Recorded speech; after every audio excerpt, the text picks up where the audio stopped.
A routine court hearing took a dramatic turn when a judge revealed that the defendant wasn't just facing a one-year sentence. He could have been looking at up to 20 years in prison. What happened next was a powerful courtroom lesson about consequences, accountability, and a second chance that almost never came. Discovery, did you review that with your client? Yes, I have. Court will find that the state is in compliance with discovery. Mr. Ramirez, I'm showing you what's entitled True Bill of Indictment. Did you review that with your attorney? Did you understand it? Counsel, do you waive the reading of the indictment? We do. State, it appears that you're proceeding on the indictment as presented. Is that correct? That is correct, Your Honor. All right, Mr. Ramirez, I'm showing you what's entitled Court Admonishments. Did you review that document with your attorney? Did you understand it? Did you sign it in all the appropriate places?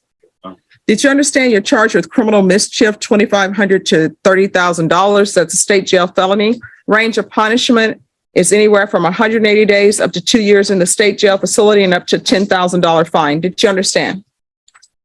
You can unfold your arms. Did you understand if you have a plea bargain agreement with the state, the court does not have to follow your plea bargain agreement? If for any reason the court does not follow your agreement and gives you more than you bargained for, the fact that you entered a plea will not be used against you and you will be allowed to withdraw your plea. Did you understand? Did you understand you have a right to jury trial, a right for you or your attorney to cross-examine and confront any witnesses the state will call and the right to remain silent? Did you understand by entering this plea bargain agreement, you were giving up those rights? And did you intend to give up those rights and enter into a plea in this case? Counsel, has your client been able to provide you with any defenses? Yes. Do you believe he has a rational as well as a factual understanding of the charges against him? Yes, Your Honor. Do you believe he's currently competent and was legally sane at the time of the offense? Absolutely, yes. Mr. Ramirez, has anyone threatened you, coerced you, or placed you in fear to get you to enter this plea? No, ma'am. Has anyone promised you anything other than the plea? Are you satisfied with the way you've been represented? So to say. I'm sorry? So to say.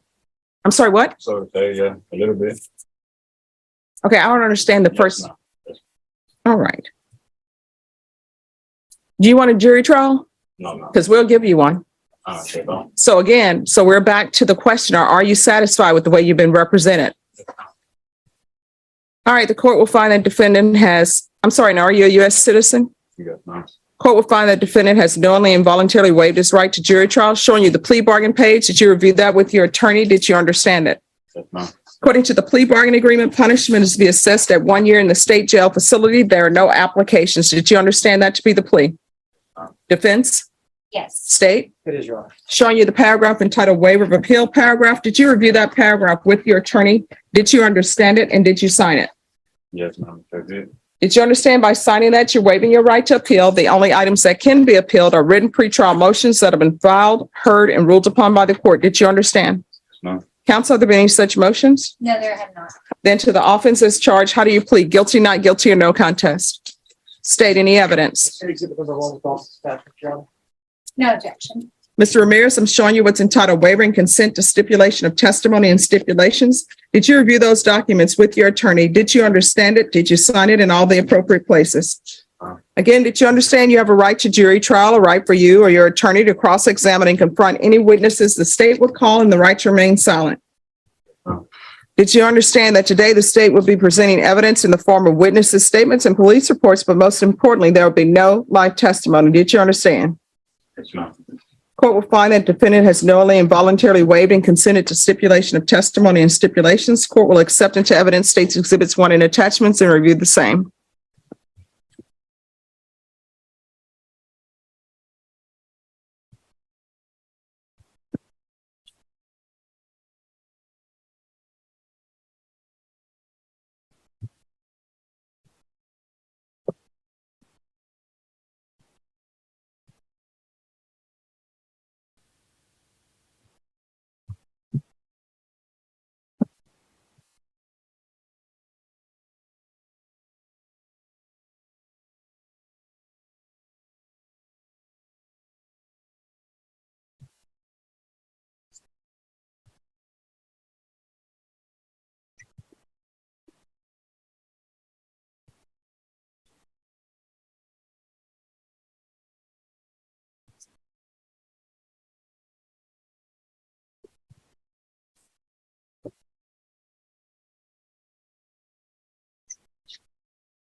All right, the court is finding there's sufficient evidence to find you guilty, and the court is finding you guilty. Are you proceeding with sentencing? Yes, Your Honor. All right, is there anything you wish to say on behalf of your client? Your Honor, I would just like to make a brief record, if I may. Yes. I just want, for the record, to state to the court that I had discussed this case at length with my client. We met while he was out of custody and went over all of the police report, 911 call, videos, etc. I negotiated the plea to waive 2 previous convictions that he had when he had gone to TDC previously. And while I believe that I've done a great job, I did explain very clearly to him that if he was not satisfied with the plea bargain offers, that he certainly could go to trial.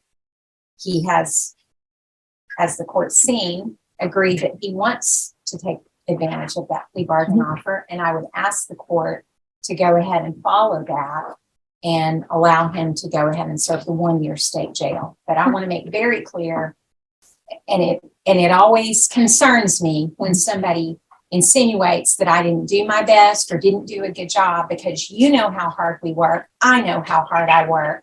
And I just want to make clear that I did everything that I could for this young man standing here before you. And I am asking you to please go ahead and follow that. All right. And so with his prior trips to prison, then is that something, because I don't have that before me, is that something that would have made this enhanceable? Correct. And To with a second-degree felony. Your to the Honor. 20 years. Correct. Now, Mr. Ramirez, what I can tell you is I read the police report. And honestly, from reading that, there's so much that could have went wrong. So the fact that you all have agreed to 1 year is to your benefit, Yes, ma'am. I realize that. because more is deserved. I realize that. And what I can tell you, if the state would have offered 15 years and went forward on the enhancements, I would have said, yeah, 15 years, that's about right. So you're lucky that your attorney was able to negotiate for you and only get 1 year for somebody who's been to prison on an offense that could be enhanced to a second degree. Yes, ma'am. I know. I'm blessed. I mean, she's a wonderful attorney. Well, then why all this hesitation and this, I don't know, attitude about, It's just, yeah, I think she's okay, or whatever you're saying? I mean, no, it goes deeper than what it is. I'm saying, I mean, I have a 4A and a 12-year-old, and I've been going through emotional stuff personally, but I don't mean no disrespect towards my attorney. Well, the fact that you have a 4, 8, and 12-year-old and you're going to prison, and you've obviously been in and out of prison while you had those 4, 8, and 12-year-olds on the planet, that's your fault. Yeah, I know that. These are bad choices that you are making. I really know that. And so if you want to be in your children's life, that is not your attorney's fault. That's all on you Yeah, for not doing what you're supposed to do. Yes, ma'am. You're not stepping up to the plate and being a father they can look up to. I know that. And this whole thing, this whole police report where you're chasing somebody in a vehicle, guess what? When somebody doesn't want you anymore, they don't want you anymore. Relationship is over. Move on. And all of these relationships that people are in, Somebody that this was I know. a stranger. I know, but all of these relationships that people are in with spouses, with girlfriends, with boyfriends, you have known your parents longer than you've known these people. These people come into your life for a year or 2 years and you act like you can't live without them. So here's the thing. You have children on the planet. If you're not going to be a good father to them, if you're going to be in and out of the prison, it's probably best that you cut them loose so that perhaps they can have a good start in life without you in it and bringing nonsense. I'm going to follow your agreement. I'm going to sentence you to 1 year in the state jail facility, give you credit for any time served. And I was tempted not to give you any credit, which I could do for that. Did check, Judge, and he has calendar days, 191 days. And I'm so sorry to derail you, but No. it does, I take it personally when somebody acts like I didn't do my best. And I just want And the to make court is sure that aware of your work, Thank you. and the court appreciates your work. I appreciate that. And she also speaks Spanish. What started as a routine plea hearing quickly became one of the most memorable moments in Judge Stephanie Boyd's courtroom. Jonathan Ramirez stood before the court charged with criminal mischief involving damages between $2,500 and $30,000. Under Texas law, that offense is classified as a state jail felony, carrying a punishment range of 180 days to 2 years in a state jail facility. The hearing moved forward in a standard fashion. The judge confirmed that Ramirez had reviewed the evidence, understood the indictment, and discussed the case with his attorney. He waived his right to a jury trial and entered a guilty plea as part of a negotiated plea agreement. At first, everything seemed straightforward. Then came sentencing. Ramirez's attorney addressed the court and explained the work that had gone into the case. She described reviewing police reports, 911 calls, videos, and other evidence. But during her remarks, she revealed a critical detail. Ramirez had previously served time in the Texas Department of Criminal Justice. That single fact changed the entire perspective of the case. Because of his prior convictions, the charge could have been enhanced to a second-degree felony. Instead of facing a maximum of 2 years, Ramirez could have been exposed to a sentence ranging from 2 to 20 years in prison. Judge Boyd immediately focused on that reality. After reviewing the police report herself, she told Ramirez that the 1-year sentence offered in the plea agreement was actually a tremendous benefit. In her view, the circumstances described in the report were serious enough that things could have gone much worse for him. The judge went even further, stating that if prosecutors had pursued the enhancements and sought a much longer prison sentence, she would not have found it unreasonable. Her message was clear. Ramirez wasn't receiving a harsh punishment. He was receiving a break. As the conversation continued, Ramirez appeared emotional and mentioned his children.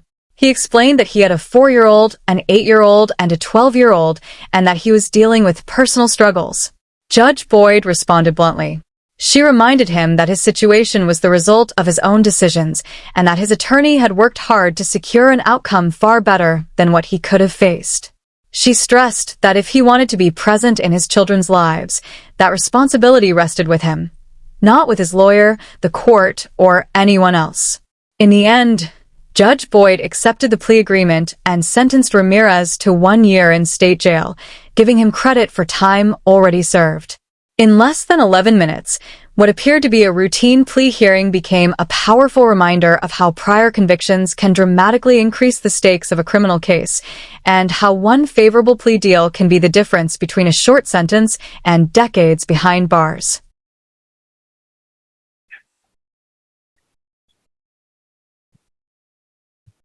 All right. And Mr. Adames, is this what you're requesting? Yes, ma'am. All right. How often are you using drugs before you were taken into custody? I was using quite often for numerous years, 25 plus years. I quit 3 months ago. I quit 2 months on my own, and then I was going to turn myself in for the treatment because I was offered outpatient, but I said, is there any way I can get inpatient so that I'm not close to it? I mean, So how much were you using? I was using maybe a half a gram a day for almost 20 years. Okay. So, I mean, that's just, well, I'm 50 years old. I want to stop, you know. I took the first step in doing my own, which is pretty hard after so many years. So I figured a little bit more help wouldn't hurt.